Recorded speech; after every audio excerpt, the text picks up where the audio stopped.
Welcome to Reflections, a program where we discuss values and virtues for the transformation of the individual and the society at large. I am Father George Ehusani, and I have a guest in the studio for this special edition of Reflections. He is Dr. Dayo Ajibade. Dr. Dayo Ajibade is the director of the Brain and Body Foundation.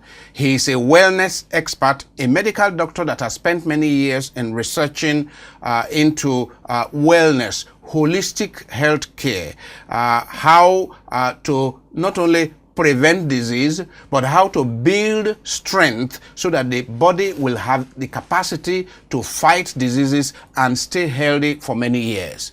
Dr. Ajibade in this series is going to take us through the mechanisms and the philosophy behind the building strength approach to wellness. Dr. Ajibade, you are welcome. Thank you, Father. It's good to be here.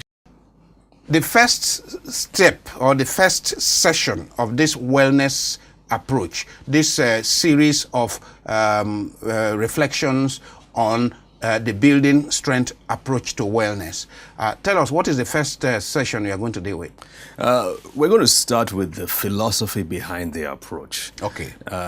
Because people need to understand why before they can intelligently apply the principles that we're going to be discussing. So what is behind the wellness approach? What is the philosophy behind the wellness approach? Tell our viewers and listeners. Well, let's start by defining what the building strength approach is. So you mentioned prevention.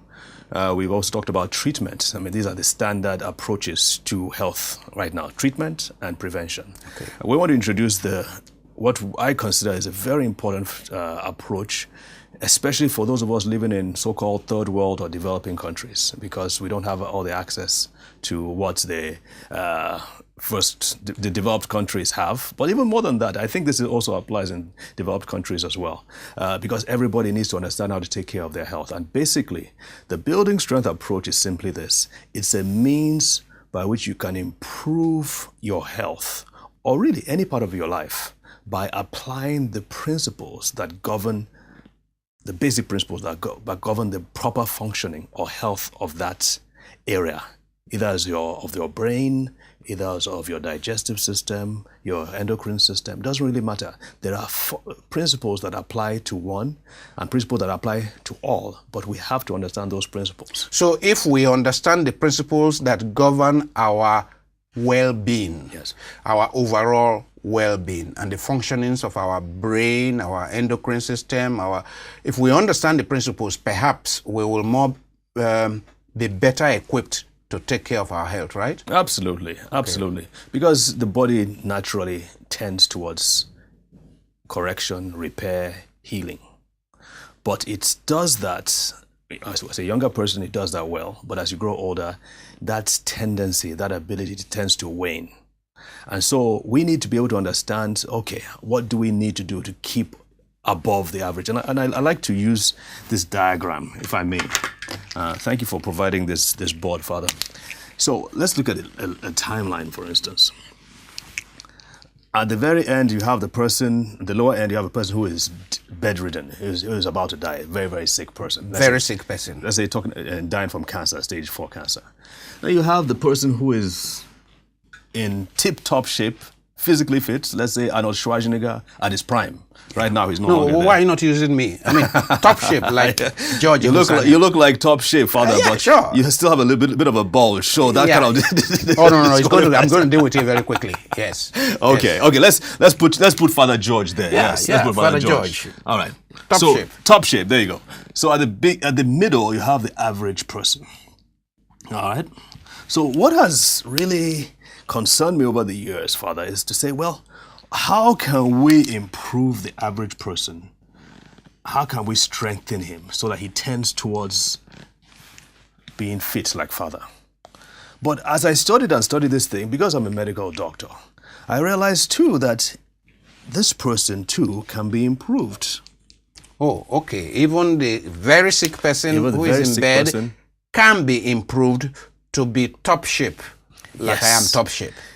Now, given the time, if you have enough time and you have enough resources, absolutely. Okay. Absolutely. The fact of the matter is that we don't always have the time and we don't always have the resources to get people from there. Now, I'm not saying that cancer we're talking about curing cancer. We're talking about building what is remaining.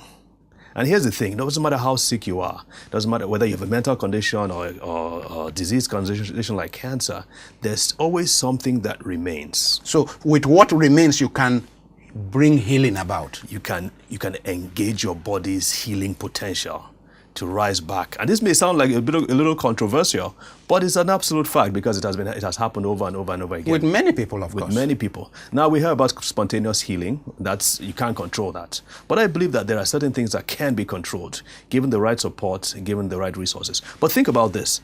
For the average person, I like also to use the bodybuilding aspect because, let's say Arnold Schwarzenegger. This person is like a stroke victim, for instance. So we're going to forget about the cancer for now and look at the stroke victim. A stroke victim is debilitated. He's bedridden. He can't move his hands or his feet. For us to get from stroke victim to maybe average where he can walk, and in many cases that's possible, is this, you think about it, it's the same principles that can take you from average to fully functional. So the same principle that can take a stroke victim to become of average health and functioning. Those same principles will take you from being average to being top of the ladder in health. So things like lifting weights again, moving your muscles against resistance, things like nutrition, things like proper emotional support, things like physiotherapy, all those things can help to take this person. I'm not saying it happens all the time, just as the average person will not always become Arnold Schwarzenegger. But the principles are there for us to understand and for us to take advantage of. Okay. And you think about this in general health as well. Weakness, we tend to give excuses for being weak, and we say, well, we're getting to be 60 or 70. I mean, I just have to point people to you and say, look at Father right here. I'm going to be 60 in a few months. So, you're way beyond most 60-year-olds. Okay. But people tend to give excuses, and I'm here to say that we have only one life to live. And we have to be able to understand the things because we have different things can happen. We can't control what happens tomorrow. Tomorrow, there can be a disease that is hitting everybody. But today, what can we do? What are the things that we can do? And if you think about it, if you go to school, in school programs, in secondary schools, primary schools, who's the one that gets bullied easily? Is it the smallest person? Not necessarily. It's the weakest person. It's the person who displays weakness. Yes. Sometimes a person who is more effeminate than others tends to get bullied. The same thing too. We were talking about a person walking on the streets in a dark alley, for instance. The robbers or muggers don't go for anybody. They go for the person who is hesitant, who looks scared. The person that appears to be vulnerable. Thank you. Appears to be vulnerable, not necessarily the smallest person. Even in evolutionary biology, when they study how animals get stronger and those who survive and those who don't, they say this clearly, that weakness in an animal tends to even invite aggression, attacks. And here's the quote that I mentioned last time when we were talking.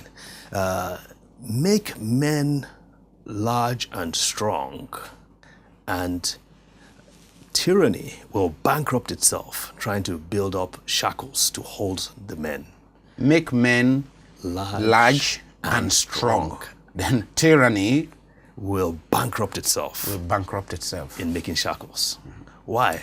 Because men, when you teach people build men strong. Yes. When you teach them their rights, tell them how to take advantage of their rights, tell them how to stand against tyranny.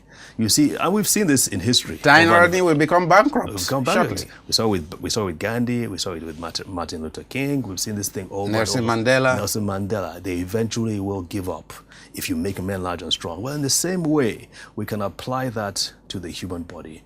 Make the cells, especially of your immune system, we will talk about that later on in our sessions, make the cells of the immune system large and strong, and bacteria, viruses, fungi will bankrupt themselves trying to overcome the immune system. But it is in our power once we understand the principles. So why... You're talking about making the cells large and small, for example. Strong. I know you will get to that point. Yes. But I was reading something about telomeres. Yes. Telomeres. And that the shorter ones are indications of pathology. That's right. The longer ones, these are inside the cells. That's right. Now, if they are seen microscopic and then they are longer, the longer they are, the more they predict health. That's right. And well-being. That's right. The shorter they are, the more they predict pathology, disease, and so on and so forth. So, talking about make men large and small, make cells large and strong, Make cells. and then And disease will bankrupt itself. disease will bankrupt itself. Yes. That's right. I like that, and I hope we can get into talking about telomeres as we go along, because that's a hot area of research. Indicator, yes. Yes, it's a strong indicator of health and disease, and they're now beginning to develop drugs and certain nutraceuticals to help maintain or reduce the rate at which the telomeres are shortened. Yes. So that's a great one. Another one I love, another quote I love by JFK, John F. Kennedy, when during his inaugural speech, he said this. He was talking about his inaugural speech. He was talking about how that we dare not tempt our foes with weakness. We dare not tempt our enemies with weakness. And remember what we talked about evolutionary biology. Yes. Animals tend to attack animals that are weaker That appear weak. That appear weak. Well, if a nation appears weak, the neighboring nations, the enemy, will not think twice. They will exploit that They will weakness. exploit that weakness. And we know some nations generally tend to exploit that weakness on their own. Yes. And we know some nations like that. And there's in recent times, there's been a lot of argument and hullabaloo about that nation. But that's the key, the principle that we're trying to look at. And it's not...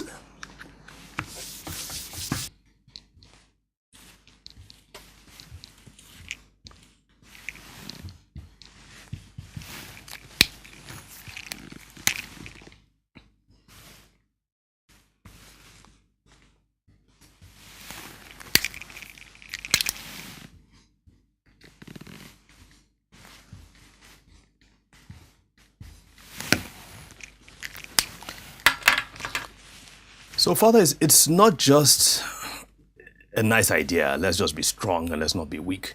The fact of the matter, and I mentioned this earlier, the fact of the matter is that the longer we stay in this world, the longer we stay on this planet, the longer we are going to be weakened by different forces, and we're going to illustrate them in a minute. So there are forces that really are against our staying forever in this place. That is correct. So the longer we live, the more those forces would want to attack us. Not want to. The longer the forces are attacking us. Okay. I remember I used to, when I was in the US, we used to go and speak at retirement homes, and it seemed like the people in their 70s, 80s, and 90s seemed to appreciate this more than others did. When we would talk about the laws of life and talk about building strength, and they would all be in rapt attention because they had lived through that and they could experience that. What I always said is that the longer you stay out in the rain, the more likely you're going to get wet. Yes. You are in the rain. We are in the rain. We are, so to speak, we're in a toxic planet. We're in a toxic land. The world around us is antagonistic towards us. So I have us, let's say this is the average human being who is living on this earth. Doesn't matter where you are, you will be exposed, as long as you are breathing oxygen, as long as you're going to be exposed to the elements. To toxins. To toxins are in the air, there are toxins in the food, toxins in the water we drink. Where, depending on which part of the world you're in, you're going to be exposed to different kinds of bacteria, harmful bacteria, viruses, etc. We're going to be affected by those things. We are now in a world where we are exposed to radiation in greater and greater amounts, and we've talked about this before, Father.